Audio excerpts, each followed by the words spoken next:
Tom, are we good? Sound check, everybody hear me okay? All right, well, good afternoon, everyone, and thank you for coming to our Transitions of Care panel discussion. We've got a lot of people here. We'll go through, we'll make some introductions so everybody knows who we are here. And then we'll kind of go through what each of us do for you. But the main thing I want to get across that I want you to take away from today is that the reason that people move to a life plan community is for that continuum and that continuity of care. Even though you may not need it now, you have a great wealth of resources at your disposal. And this is your transition of care team. So we'll go through, make some introductions, have some conversations, maybe lay out some scenarios for you of who does what during certain times, and then definitely take some questions at the end. So just for your information, this is being recorded to show to residents who may not have been able to attend today. We were asked if we could record this, so thank you to the audiovisual team here at the community. So for those of you who don't know me, you've probably been living on another planet at this point. But my name is Travis. I'm the executive director here. I'm Franco Panicel, the director of rehab. Been here 10 years, going 10 on March 13th. Andy Andre, assistant executive director, and August will be 4 years here. My name is Richard Sciano. I am the nurse practitioner who provides the primary care at the Kirana Health Clinic as well as at the various levels of service at the facility. Hi, my name is Beth. I'm a nurse practitioner. I'm the director of clinical operations for the Kirana Health Clinic. Hi, I'm Melissa Hinton. I'm the administrator for Westminster Home Care. Hi, my name is Andrew. I'm with Concierge Home Care. My name is David, and I'm also with Concierge Home Care. Thank you all for coming. So who here in the audience can tell me what the transitions of care look like here on campus? By no hands, that's a good thing. That's exactly why we're here today. We want to talk through that. And I want to be very clear, with everyone here is that our intent as operators and as those that serve our residents, our intent is to keep people in their homes as long as possible, as healthy as possible, as long as there's no safety issues. And so this group up here are the transition of care levels of living team. We meet every week to talk through any concerns we have about residents, or if Mrs. Smith may have had a fall, we say, okay, well, who needs to respond to Mrs. Smith? What are her needs, and what can we do to properly care for her? So that is, the gist of it. We'll go through each person here. They'll talk about their role, their specific role here on the campus, and then how that integration works with the other members of the people up here on the panel. So, Franco, since you're in the hot seat, you can go first. All right, yeah, so I'm pretty sure that you are familiar with my rehab team and what we offer for you guys, but there are also other aspects of the therapy department that you may or may not know. Like we can assess your assistive devices, and we are also the ones that make sure that you're safe in your home. When we come back from the hospital, we make sure that you can go back to your home and be successful there. Once you get there, there are different avenues of how to keep yourself safe and successful in your home. It's either through us or through Concierge or through Richard and through the nursing team here. So the therapy department has a reach in far more places in campus than you might think that we have. Pain management, we do pain management, we do cognitive therapy. I have a great speech therapist who people often think that when you say speech therapy, you're trying to treat the language and your speech, but it's not. It's like, you may wake up one day and suddenly you're forgetting things more and more. You're misplacing lots of things. You forget who's lying beside you. Why did you look at Andy when you said that? And he's a very forgetful person. That's right. No, but yeah, that being said, therapy has a lot more to offer, and the entire team combined has a lot more to offer to keep you guys as healthy and as successful in where you are right now. And that's how we transition. The transition team works. And Andy's next. Okay. Can everybody hear me okay? Yes? There you go. Okay. So I am the Health Services Administrator. So I oversee all of think about it, the 24-hour care settings on campus. That means that's our rapid recovery unit and the health center upstairs on the second floor. And then there's also our assisted living buildings or services and our memory support services. So if you were a resident, right, like you are now, you're an independent living resident, say you are in your kitchen and you decide you want to bust a move and you fall and you break a hip, you would find yourself being admitted to the hospital with a broken hip. You would then let the hospital case managers know, hey, I live on Westminster Woods on Julington Creek. That case manager would then reach out to us and say, hey, Franco and Kelly, who is in our admissions team, we have one of your residents who fell and broke their hip, and I understand you have health services and a skilled nursing facility where rehab services can be provided. Then you would then be transferred to our rapid recovery unit, where we would provide the therapy services you need, give you a good tune-up, get the hip back going so you can get back to breakdancing in your dining room, in your kitchen. The assisted living division or the assisted living services, that is more so part of the net of what we call the continuum of care and really aging in place. That would come into play where you are a resident on campus and Father Time is undefeated. You start to slow down. You've been to rapid recovery, but it's like every other month you find yourself in rapid recovery for something else. And at that point, we're going to say, Mrs. So-and-so, Mrs. Johnson, it's probably time you take advantage of the services that we have on campus and consider assisted living. And that decision is made collaboratively with your family. And we don't make that decision independently on our own. We always want to make sure we involve you and we involve your family. And we say, Ms. Johnson has been breakdancing long enough. She's falling in that kitchen several times. She's been to rapid recovery. We've gotten her strong, but she can no longer live independently. Thus, assisted living services would be the natural trajectory for Mrs. Johnson. Now, sometimes you can bypass even the assisted living part of it because it may be a situation where you're confused or forgetful, like Andy. And being confused or forgetful can be very dangerous, right? If you don't know where your apartment is, or if you find yourself maybe wandering and you get lost, or if you're forgetting to take some very, very important and critical medication, we have our memory support services. Memory support and assisted living fall under the same licensure. So the requirements are the same. The difference is, think of the word, say exit seeking. Someone who, if you plop them in the middle of campus, they would not be able to find their way back to their apartment. Can we all agree that that's pretty dangerous, right? That is a prime example of where memory support services would come into play. Sometimes the recommendation can be directly from independent living to memory support, and sometimes it's just the natural part of it. Assisted living, you were living independently for so long, you've done well, but you start to slow down and you need assisted living.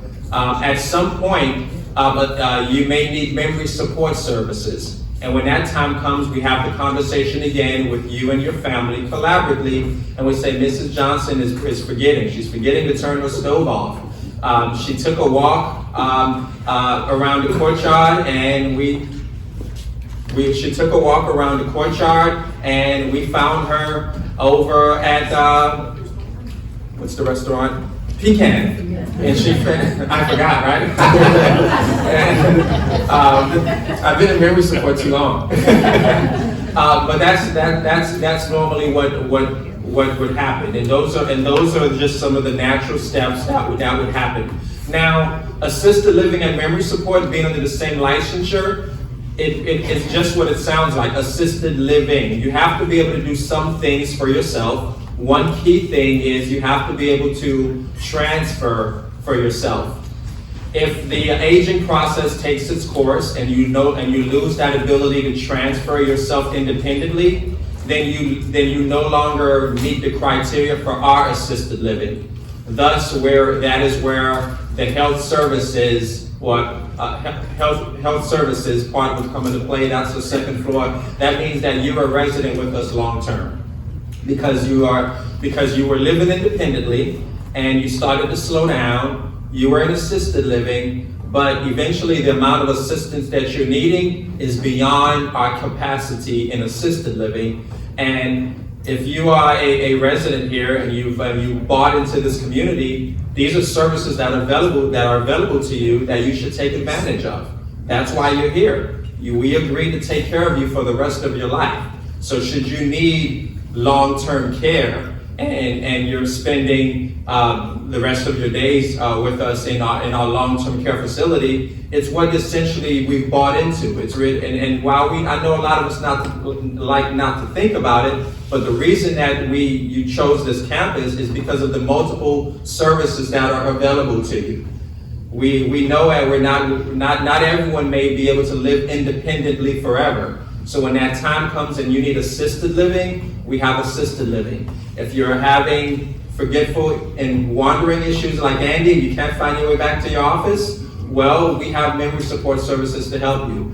And if it becomes to where you need more assistance than assisted living can offer, then we have our health center that can assist you if it's beyond what I like to call a tune-up. And a tune-up is when you're living independently or you're in assisted living and you maybe had a fall or maybe just a small episode, like you found yourself dizzy and the doctor says, hey, now you have a diagnosis of CHF. That doesn't mean you're going to spend the rest of your life in a nursing home. That just means you need to see Franco and his team and in our rapid recovery unit to get stronger so you can go back to that prior level of independent living or maybe assisted living. That's why it's called rapid recovery, for just the tune-up. And we love when it's a success story where people are able to spend some time with us in rapid recovery and be able to go back home. But we realize that's not always the case. Sometimes residents are not able to return back home. Thus, we love to care for them with our long-term care services. Thank you, Andy. All All right, Richard's up.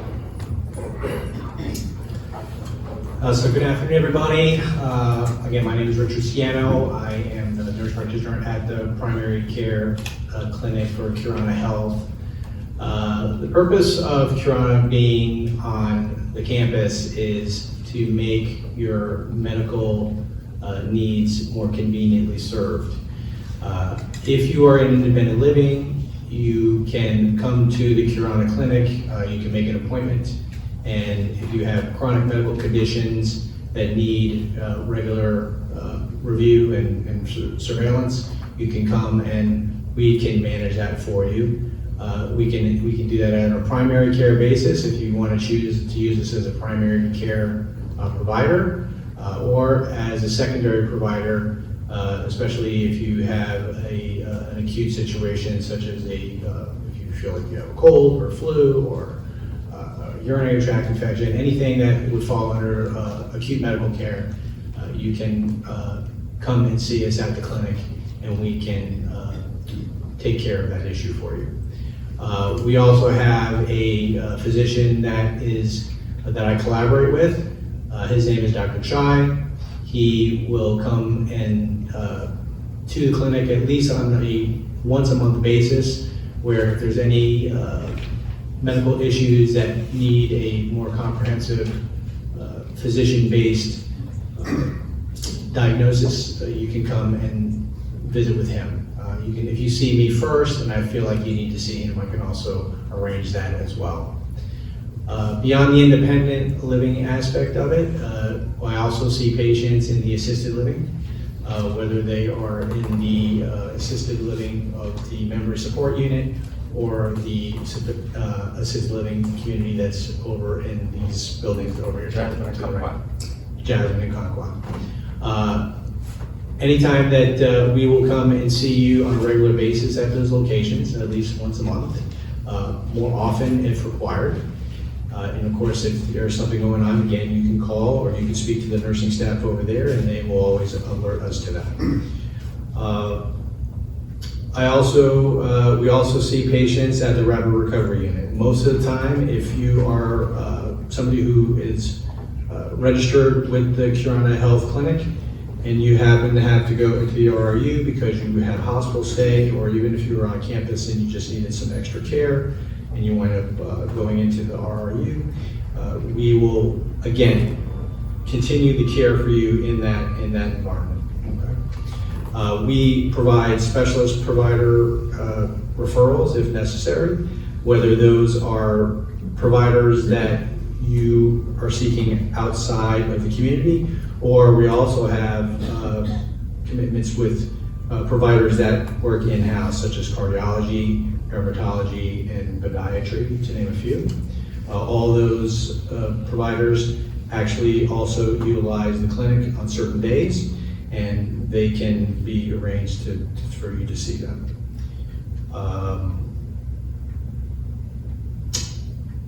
We also work with concierge home health. Anytime, if you come to the clinic and you have suffered an injury, you have wounds or chronic wounds, we can always make referrals to concierge. There's an open line of communication between that home health company as well as Curana, so that there is always close discussion about what the care needs are, and we can make sure that those things are also taken care of for you as well. In addition to things like wound care, we can also take care of medication management. If you are diabetic, we can do diabetic education. There's a whole host of variety of services that Concierge Home Health offers that we can make referrals for through Curana to make sure that you get all the care that you require. So Richard did a very good job of kind of explaining our role there at the Curana Clinic. To expand on that a little bit more, we do offer that if you have an outside physician, that's perfectly fine still for you to come in and see us if you need anything. So that can be, for instance, post-hospitalization, whether you went to the RRU or not, and you come back to your apartment, your home, and you need a little bit of help deciphering what medications to take, because you might come home with a completely different list than what you went in with. So Richard would be glad to be able to help you go through your medications, look at that hospital record, and make sure that you're taking the correct medications. Because when things like that happen, you've been ill, you don't feel well, and then you get home and you're trying to get yourself back together and make sure that you're taking all the correct medications. So Richard can do a medication review, a reconciliation for what you were taking prior and what you may have been discharged home on, so that you're able to make sure that you're taking the correct medications until you're able to get back to your regular physician. So he's definitely can assist you with that. So using us not only as primary care, we can be used also as a non-PCP. So you're able to come to us for any needs that you may have. He mentioned wound care. Also, like I just mentioned, going through your medications, that can be done anytime. If you are looking at your medicines and saying, I've been to this doctor, the cardiologist, and I went to the nephrologist, and then I went to the urologist, and everybody's adding a medication. And do you really need to be on all those medications? Because sometimes those physicians and providers aren't always collaborating with each other. And that's when you start to have medication interactions and you start to not feel well because maybe you don't need all those medicines. So that's another thing that we can really evaluate to help if you're not feeling well. If you should have any situations that you're feeling weak or you have fallen, or you just feel like you're not able to do some of the things that you used to do physically, then that's where you can come into the clinic. You don't have to try to go to your other primary care doctor, but Richard can do that referral for you to any of these lovely people here that are going to be speaking next. They collaborate with us to help you get the care that you need. But really the most important thing is that living in a community like this, you are able to have so many resources here to help you. And as the medical clinic, we want to be able to help you find those resources that you need. And that's why we'll collaborate with everyone at this table to make sure that you're getting what you need to be able to stay in your independent living setting as long as possible. And that is what our goal is that we want you to be an independent as long as you can, and help you with the resources that are available here to do that. And there are always going to be times when you may need extra help, and we will put in all the extra help that we can for you to stay there. But we always want to be able to evaluate your safety, make sure you're safe is the number one priority, and be able to evaluate what amount of care is needed for you at the time of considering the situation. So working with everybody here at this table to collaborate on what is best for you, and everybody is an individual and everybody's needs are differently, and we look at that holistically as a very important aspect of your care. So what you need may not be what your neighbor needs.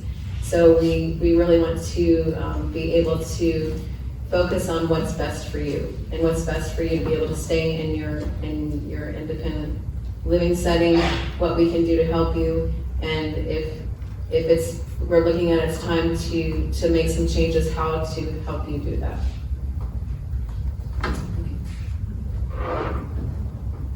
Good afternoon. Again, I'm Melissa. I'm the Westminster Home Care Administrator. I just kind of want to piggyback off of what Franco and Richard said, and Andy. The goal for us is to help you maintain your independence in your home for as long as possible, for as long as we can help do that safely.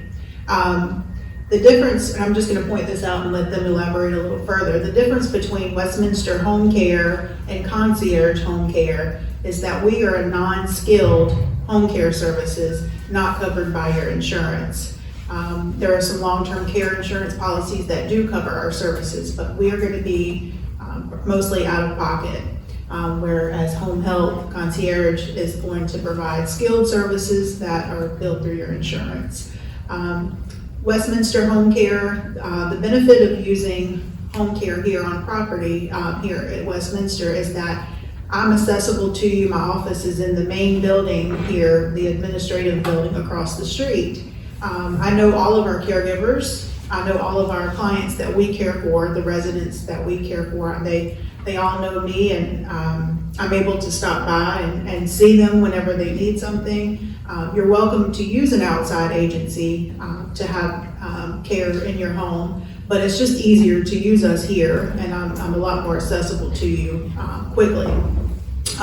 But to talk about kind of what we do, we can come into your home, whether that's in AL, but mainly going to be independent, to help you maintain your independence. Now that could be a lot of things for a lot of different people. It would be different. So we can do as little as light housekeeping, doing laundry, changing the bed linens, walking the dog, scooping the litter box, preparing your meals.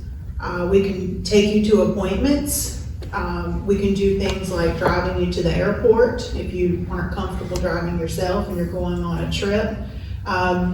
We can also take care of you bathing, dressing, toileting, medication reminders. We do care based on what your needs are. So if you only need us twice a week for a few hours, we can do that. If you need us every day for 8 hours a day, we can do that. We can do care up to 24 hours a day, 7 days a week. A lot of people choose to use home care before they go to AL, if you're, if you're able to do that financially.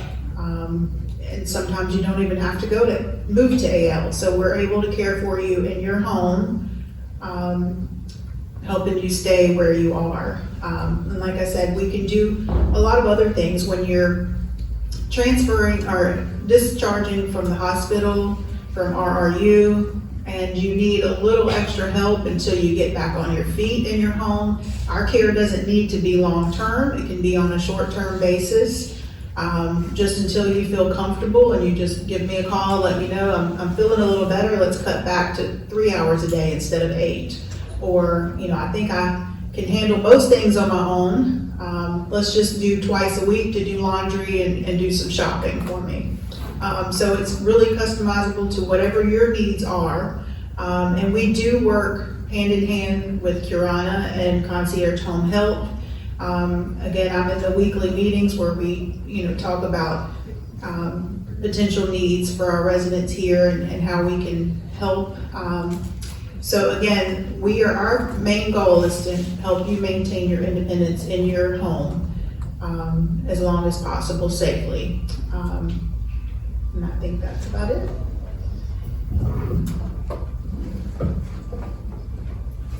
All right, can everybody hear me? Good, okay. So once again, my name is Dave. I'm with Concierge Home Health. It's difficult to go after all these excellent speakers that we've had. I think possibly by now it's becoming clear that we have 3 main goals in mind. And that is, if you've taken notes, if you want to write these down, these are important. We're here to preserve. We want to preserve the function that you have, that you're operating with currently. We want to prevent's another one, any further injuries that might limit what your current lifestyle is, and try to help stay those issues away.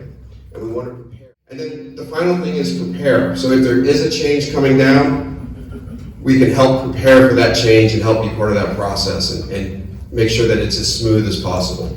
I'm gonna harken back to what Andy said. Father Time has never been defeated, and that's such a true statement. It really is. So part of that for home health is we're here, we have nurses and therapists that can come to the house. We work collaboratively with the management on board Westminster, and we keep everybody informed of what's going on and make sure that we have a team approach. So you really are fortunate to be here at Westminster because you do have this collection of professionals that are looking out for your welfare and well-being. So it really is a great opportunity for us to be here, and I'm very excited about everything that we're bringing to light here.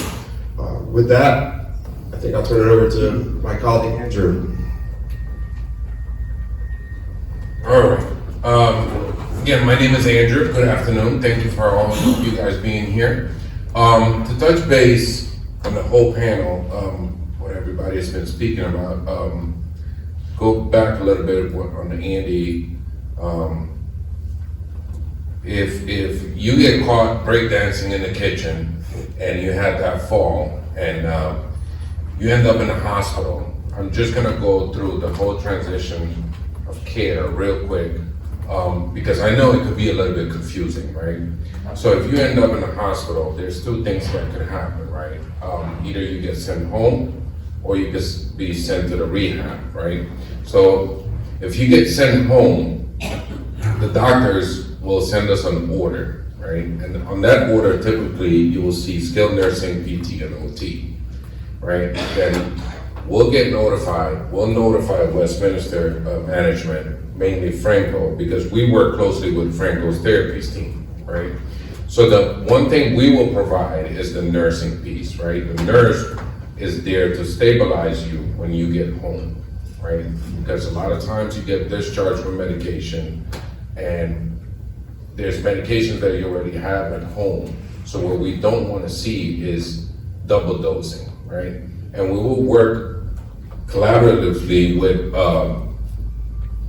Franco's team, so you'll see the PT and the OT.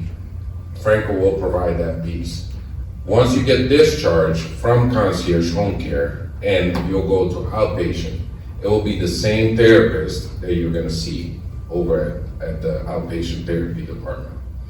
So now, once you go to, if you get discharged, end up in the rehab, it's kind of it's the same process, but a little bit different, right?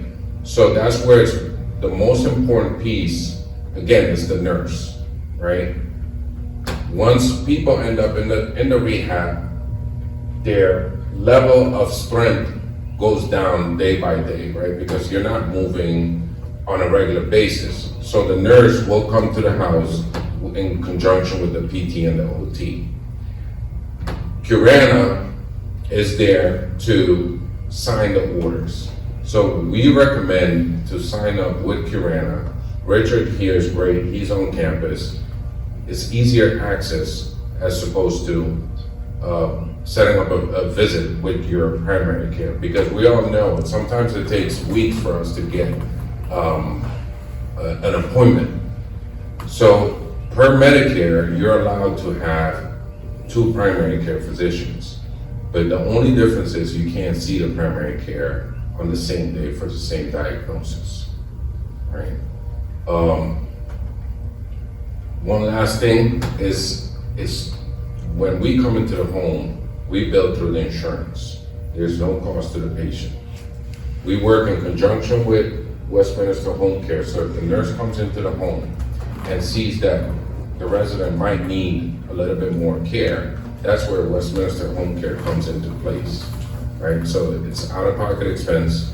It all depends on, based on what Melissa touched base on, it all depends on the level of need, all right? And that's all I have for today.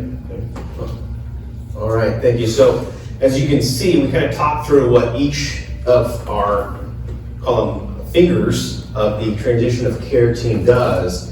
And you've heard a lot today about these meetings, and I even led with, we have these weekly meetings and a list. How many people have heard about this list by show of hands? And how many people have a negative connotation around being on the list? Go ahead, raise them up, it's okay. I've heard from a lot of people, and I think Andy has too, that you don't want to make the list. It's some sort of bad thing. Quite the opposite. Making that list means you get over 100 years of experience looking directly at you, trying to put a plan together for you that will keep you as independent as possible for as long as possible. So let's talk through those level living meetings as what that means.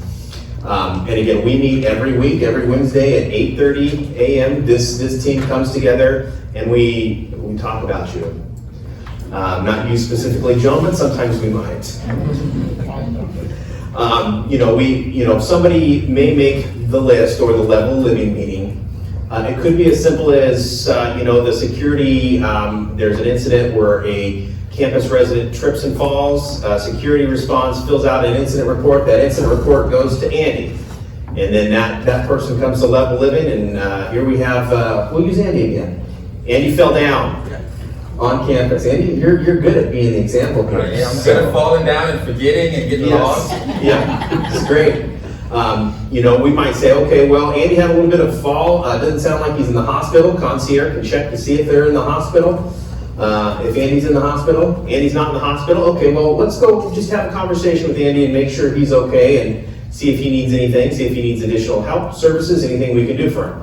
That's best case scenario. That's a real simple scenario, and scenarios that we see constantly.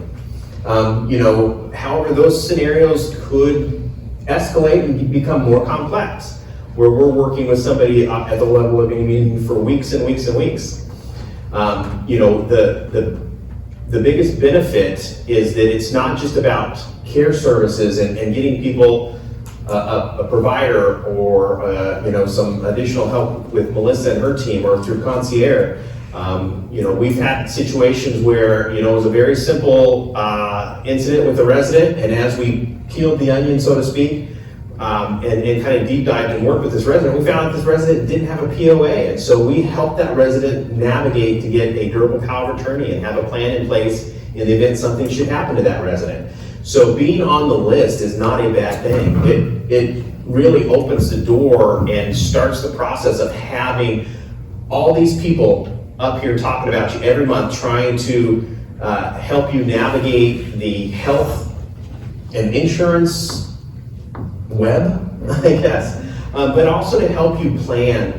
A lot of things we talk about is, okay, well, what do we think 6 months looks like for Andy? 6 months from now, what does 9 months look like? Is it time to start having conversations with Andy and his family about what are we going to do in 6 and 9 months as Andy's condition continues to decline? It's really it's a proactive approach to managing people through the continuum of services that are here. However, at this point, any scenarios you guys want to run through on this, maybe, that we've seen? I think it'd be a good idea if we, let the audience walk us through a scenario, okay? We're gonna talk about a scenario, and if you're paying attention, I would like for you to navigate Andy through the transition of care, okay? So, Andy just moved in with his beautiful wife, Shar, right? That's her real name. Okay, so if you see her, make sure you let her know I said she's beautiful. He upgraded, I assume. So we just moved in, and we're all the way in River. We just moved back over to Julington Creek, all the way from Riverside, and we do not have a physician. Our physicians all the way in Riverside, and I'm the only one who drives. Andy, of course, likes breakdancing. A housekeeper, starts to catch Andy's pattern, and Andy likes to do his breakdancing in the kitchen. And then one day the housekeeper notices Andy's slowing down. He says to Shar, why isn't he breakdancing as much? And she says, I don't know, but he hasn't seen a doctor in a long time. He might just be slowing down. What services on campus would we recommend? Do we have any physician services or clinic services that Andy can benefit from, or that we can recommend to his wife? I'm sorry? Go see Kirana. Go see Kirana. Awesome, thank you. So Andy goes to see Kirana, not willingly because he doesn't like doctors. So Shar drags him over, and he gets established with Richard and Beth and the team, and we start to monitor and we start to track Andy, right? One day Andy's in the dining room again, in his kitchen, and this time he collapses. He falls down, and we have to call 911, and the doctor says that Andy is not doing too well. He needs to have a minor heart procedure, but he's gonna need skilled nursing services when he's ready to be discharged. What happens now? Do we have, yes, Joan? Andy, I'm gonna back you up a little bit before we call 911. Okay, after Andy has this fall and he's now on the kitchen floor, okay, the likelihood is, would he call security? Or would his wife call security to say, I'm now looking at Andy on the floor and I'm going to call 911? Would security then come over and file an incident report? And would that incident report then come to you? Good question, Joan. You would call 911 first, okay? You would always call 911 first. Now, security would come and yes, would complete an incident report and If called. If called, and the real Andy would get the incident report.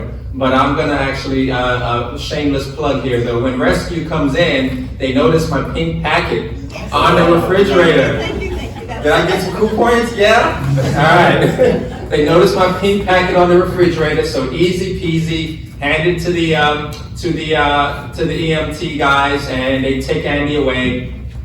And we're back to Andy needing skilled nursing services. Do we have that available for Andy? What do we do? RRU? We would say RRU. We would just tell the case manager, hey, I live on campus and we have those services on campus, right? And Andy, remember that you have a pink card in your packet that says, if I'm in the hospital, please send me back to Westminster Woods on Julington Creek, which then puts you in connection with admission to RRU.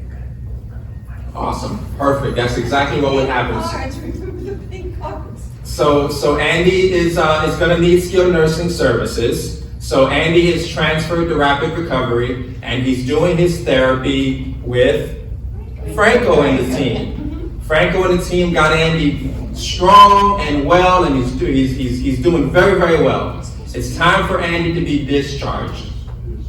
But the discharge planners at the social worker at Rapid Recovery says, I can't just discharge Andy to his wife like this. We need to kind of ease him in. What services would be available to Andy?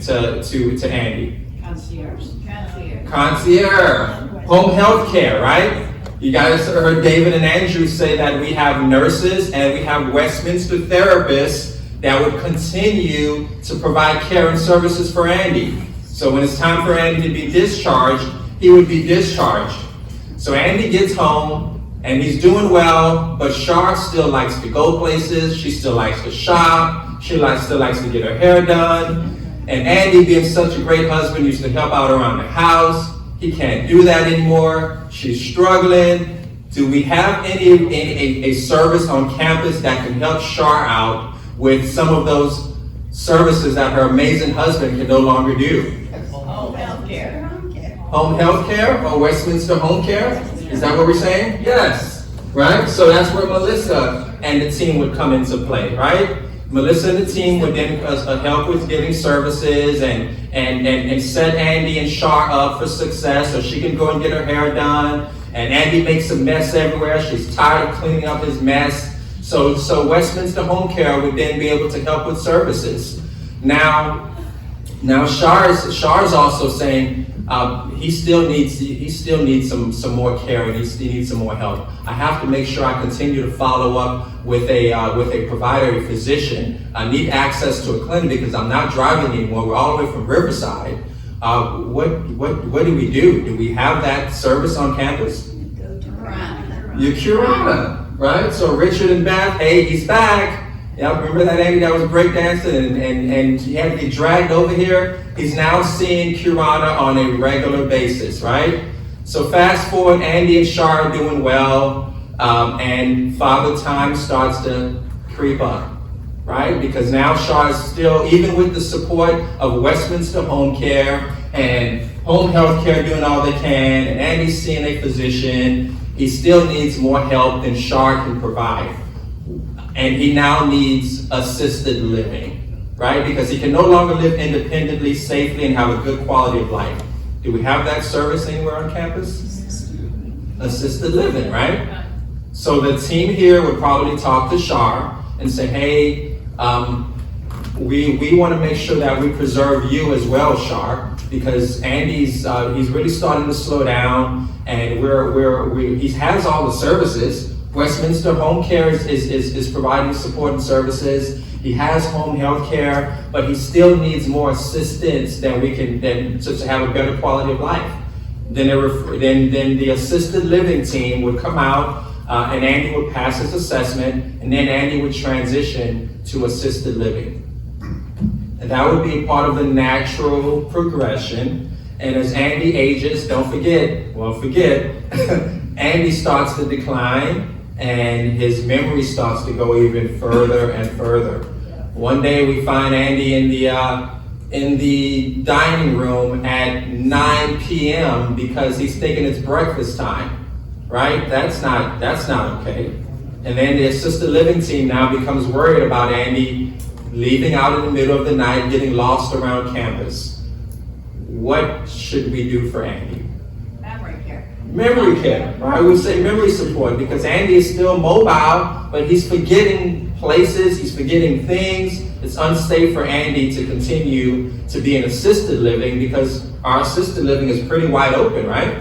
It's pretty wide open. Of course, we have protocols. We ask that you sign out, but that stinking Andy never signs out because he doesn't know that he's supposed to sign out. He's lost, and the wonderful people on this campus have to keep redirecting him back to where he's supposed to be. And Char is quite fed up, and she's worried. So a referral is made for Andy to transition to memory care. Andy's in memory care, and he's doing well, and then he still starts to slow down even further. He has a bunch of medical complexities, and while the team in memory support love him, the level of care he's requiring now is long-term care. Andy and Shar bought into this community for that purpose of being, of having the peace of mind to know that should I need these level of services, that they would be available to them. I never, deep in my mind, I never thought, I never would think I would need them, but it's nice to know that they're there. So then Andy eventually would transition to our long-term care facility on our second floor, and he would have a great rest of his life. And his kids come to visit him all the time and say, we're so happy we chose Julington Creek as your campus. Yes, Jim. Andy. Yes, Jim. Now I want to ask you, while Andy is going through this process, who takes care of Shar? What happens to her? That's a very, very, very good. Hey, you was trying to give me the answer. What's the answer? Caregiver support group. There's a caregiver support group for Shar because, you know, her loving husband and Chaplain Leslie. And Chaplain All of these really are part of the continuum of care that we have for you on campus. And like Travis mentioned, being on the list it's not even a list. It's just we talk about our residents and how to keep them in their current setting for as long as possible and as safe as possible. And when it's time to transition, we have a discussion with you and your family, and we make that decision collaboratively as best as possible, because you're part of our continuum of care. We want you to age in place. We want you to do it and do it safely. Hold on. Well, we'll take questions at the end, but I want to keep moving a little bit here. So we keep talking about this level of living meeting, and the people on this panel are members of it. Who's not up here, who is also on that level of living meeting, is Chaplain Leslie, BJ with sales, and Jennifer, resident services, and Rebecca, our director of nursing. So you can see it is a very robust group that meets weekly to talk through this with a lot of different eyes and mindsets and abilities and knowledge to help people navigate through this. So Andy went through a really, really detailed scenario. Now, if we think about it, how many people know of an Andy or of an Andy situation here on campus, right? At some point, that's going to be, could be any one of us at any given time, right? We're all going to be there at some point in time. The thing is that you have to remember is you have these resources available. Now, part of our challenge is that there are X number of us, and there's 500 or so residents, 400 plus residents. So sometimes we need a little bit of help. And so one of the things that we want to relaunch here on campus is the Stop and Watch program, and I have handouts here for you. You know, who interacts with their neighbors more than anybody else? Well, besides our staff, your neighbors, yeah. And how many times, by show of hands, how many times have you noticed that your neighbors just something not quite right, something's going on, maybe, you know, they're forgetful, maybe they're not coming to lunch anymore. How many times does that happen on campus? And do you let somebody know? I would say there are some people that do, but most people do not. And that is a big miss on our part, because if there's somebody who lives maybe over in Eastwood who doesn't typically come to this side of campus, I don't need those services, I don't want to go over there, I'm my own person. Well, look, we've got roughly 30 people in this room out of 400 plus residents. So how many people do you think are getting this information? The people that are here, right? So we need your help. And so I have these Stop and Watches. Stop and Watch is actually an acronym. Stop and Watch, this is a tool developed by Interact. It's widely used across the industry, across the nation. And Stop and Watch is an acronym for, you know, if you observe, you know, your neighbor or your friend or your putting partner or your bocce partner or pickleball opponent. I know that's big here. You know, if they seem different than usual and symptoms of a new illness, maybe they talk or communicate less, maybe overall needs more help, or they're experiencing pain, new or worsening pain, so that's stop, right? Maybe they ate less, maybe there are no bowel movements in 3 days, or they're having diarrhea, maybe they're drinking less. Not less scotch, but less water. You can keep drinking scotch, it's okay, I give you my permission. But if you're witnessing or observing any of those behaviors, maybe there's a weight change or swollen legs or feet. Maybe they are agitated or nervous more than usual. Maybe they appear to be tired, weak, confused, or drowsy. Maybe there's a change in skin color or condition. Or maybe they need more help with walking or transferring or toileting more than usual. That's the Stop and Watch program. And we've got a handout here for you. We want you to take this, and we'll make as many copies as we need, but we need everybody's help. People moved into this community for that continuum of services, and sometimes whether stubbornness, like Andy said, he's a stubborn guy, forgetfulness, maybe they just don't remember that they have access to these services. So we need your help to help them. Because as much as we try, as much as our housekeepers and maintenance are out there and about, and there are some people that don't get any services, and for maintenance, they don't call us, and we usually find out they had maintenance issues for a long time. They just never called maintenance, right? So we do need your help. Charlie. I'm sorry, but you're talking about all your people here. Who do we call when we have knowledge of somebody, a friend of ours, a neighbor that? Yep, that's a great question, and I'm working on getting there. Keep talking. Yeah, working on getting there, Charlie. You got a tea time? Oh, cocktail in 30 minutes.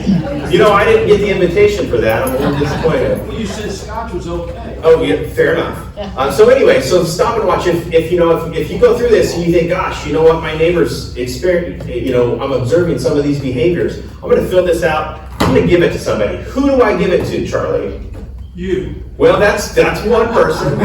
Yeah, you can give that to anybody up here on the panel. You can give it to Chaplain Leslie. You can give it to BJ in sales. You can give it to Jennifer in resident services. You can come to my office, Andy's office. You can drop it off with Richard. You can drop it off with Melissa. If you see Franco in outpatient, you say, hey, Franco, I got this sheet of paper for you. If you see Rebecca, the director of nursing, anybody on that level living committee, and if you're not sure, just drop, put it in an envelope and say, please give this to Travis. Absolutely. Great question. Yes? What if you just see a neighbor who is just disoriented and not acting normally? It doesn't necessarily have to be all those things on your list. Sure. And you just want somebody to check and make sure they're okay. Who do you call for that? It used to be Cynthia. Great question. And the answer is, again, any one of us. If you call us and say, hey, you know what, Mrs. Smith, my neighbor, she's acting really funny. I'm a little concerned about her. We might say, do you feel it's a medical emergency? Should we call 911? No, she just seems to be a little disoriented. Okay, great. We will send somebody out there. Now, it could be one of us to go out and assess the situation where we may need to escalate it. It could be, depending on the situation and a little bit more details provided, we can say, hey, Richard or Allie or Cindy, we've got this going on. Can we go get eyes on this person? Or we could call concierge and say, concierge, hey, this might be something that falls into your wheelhouse there. Can you guys go out and get eyes on this for us? So, yeah, at the end of the day, you've got a team of people at your disposal, that can help navigate those services for you, a loved one, your neighbor, the person across the street, your drinking buddy, whomever. As long as they're here on campus. We're not going to go off campus. Don't have an obligation to somebody who lives 3 miles down the road. But it's really, the reason why people move into life plan communities is for those services or the availability of those services. Whether you use them or not is on a case-by-case basis. However, you have those resources at your disposal. And and believe it or not, that the example you just shared, Ms. Ray, is something that we get quite often, at least a couple of times a week, and it's usually just how you describe it. My neighbor's been acting a little strange, and that's good enough for us to at least just check in with them. And it's completely anonymous. We're not going in when we follow up with our resident. We're not gonna say, hey, Ms. Ray, you know, told us that you're acting kind of funny. It's completely private, and we've had that. We're like, who told you this? That's not important. What's important is that you have people on campus who cared about you, that noticed a little bit of a change, enough to catch our attention, and for us to follow up with you. And yes, you have a right of refusal. Are we gonna continue to probably just poke a little just to make sure? Yes. But if you tell plenty of times we've been told to go away, leave me alone. So we come back in a couple days. We'll come back. We'll come back in a couple days. But we've done our part. And then what ends up happening? A month later, another resident says, "You might want to check on so and so." And we don't give up. We don't give up until we start to make some progress and collaborate with your family and with you to make sure that you are set up for success in your current state. And Travis, where would a resident find a list of the team members that are on the Levels of Living team with their contact information, so they can just go to a list and say, oh, I could call this person, this person? That is a great question, Joan. And I think at one time we had something posted on 266, but I don't know if there's something posted now. So My W Life. Oh, it is on My W Life? Yes. The directory, the staff directories. Under staff directory. Yeah. I saw another hand go over I here. did. Wow, Andy's over in memory care and his wife's over here in independent living. Is there somebody here who helps while they're in two different locations, how to get their finances ready, how to handle anything like that? Or do you have to go to an outside source for something like that? Can you maybe elaborate on what you mean? So Andy's wife doesn't know anything about paying bills No, or? no, no. Don't report that now, okay? 'Cause you gotta be there. Don't tell her I said that. Andy is over there and paying for memory care. Right. His wife's over here paying for independent living. But she still has things to do and he still requires that expense. Is there someone here to help people figure out their budgets and how to support both different places? I don't know that there's any formalized mechanism, as far as that goes. However, Pete, you wanna? I kind of went through the process. I went and had a consult as soon as she ran me through a number of options of where I was and what would happen if I got to a certain point. So she can give you some advice. Thank you, Pete. Yeah. There's. I was gonna say there's Susan in the business office. Myself, my education's in accounting and finance. I'm happy to sit down with somebody and open up the book, so to speak, and help them put together budgets and things like that. There's not a formal mechanism, but there's informal resources available. Yes. Thank you. Yeah. Other questions? Pete. For Beth, I think, is the Corona patient portal up? Because I'm not able to access it. I've tried every which way. Yes, it is up, and I'll talk with you afterwards, and I can help you do it. Okay. I'm having the same issues. Tough one too. Okay. So yes, immediately definitely. following, there'll be a Kirana patient portal session. You're welcome, Beth. Thank you.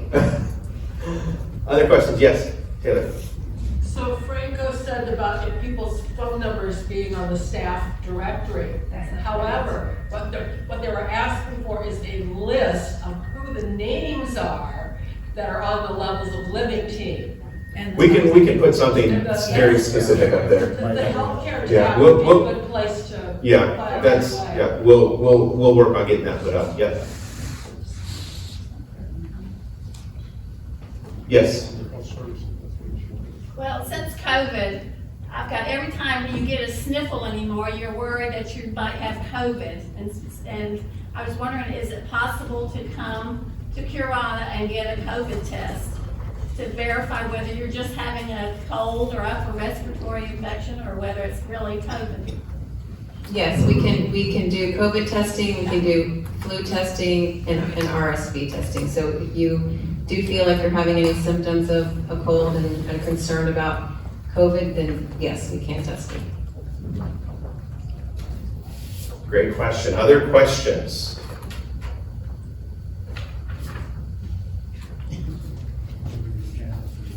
All right, well, I know that, first, thank you for being here. We appreciate it. If you have additional questions, we'll stick around for a period of time. We have a couple handouts. We have a great little handout put up here with the Westminster and kind of a little bit of an overview of what was discussed today. It's a front and back one pager, kind of a quick reference as to what services are here. Kirana looks like brought some goodies in the back there. Thank you, Beth and Richard and Allie. I'm guessing Allie probably did it, not you guys, but you know, just I want to close the meeting with, you know, the transitions of care and the team that you have here is the reason that you moved into a life plan community. We are here at your disposal. It's never a burden to talk to any of us, to talk through any concerns you have about transitioning. And this is what you are here for, is for this service. So please, please, please don't forget that this service is available. Don't ever feel like you're putting anybody out or that it's a problem, you know, to work through those levels of living or that continuum of services. We are here for each and every resident, and you know, I'd like to think that while a lot of us have the Monday through Friday jobs, it's with an asterisk there because we are available 24/7 in emergency situations. So thank you, everyone, and we'll stick around for a few minutes. Thank you, everybody.